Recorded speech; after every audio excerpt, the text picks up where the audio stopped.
Ah yarey hak nazar eden hayvani sen vur hakın şiirsin.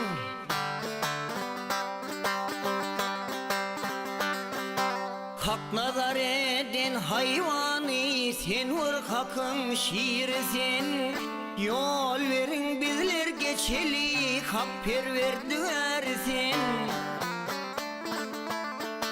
Ecirlere kanayım dersin, ehli hayvan şiirsin. Şah-ı Merdan hemşir huda, senem olun birsin. Umid ettim nazar salsam, güver meni keve.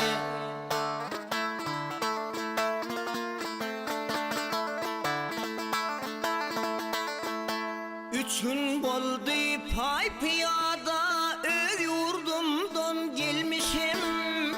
Gece ünlü zararlayı hak yada salmışam.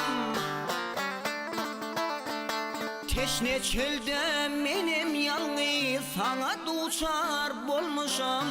Hel özümdir saydım seni görüp ölmüşem. Yetim haram levdim halal hıyal etme iman.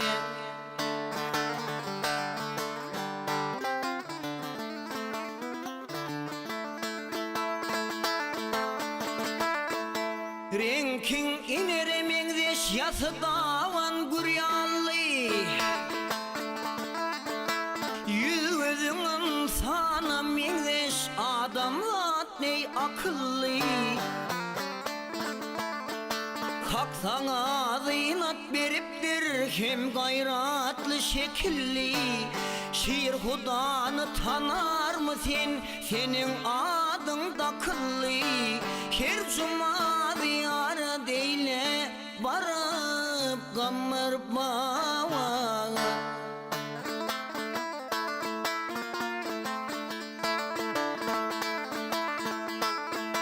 Hacım kavul eylese soğur yüzmün beladan. Perdendim yok men ne deyin, men utullum uludan. Toyda yasak hemsin ermen kilemezim yalıdan. Sana da ömür dileyin barıp kadir Allah'dan. Senin tarifin edeyin aman barsam ovama.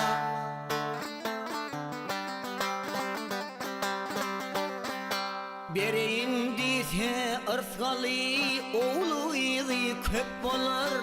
Atan saptır hem de kanır, enen ayna bolar. Ya içit git ya geçit, müngür derdin dep bolar.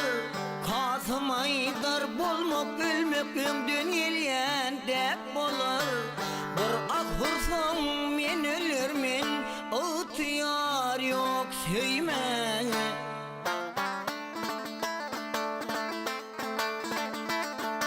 Ya içit git ya geçit, müngür derdin dep bolar.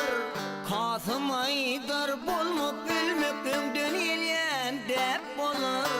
Bir ahırsam men ölürmen, ıhtiyar yok söyleme.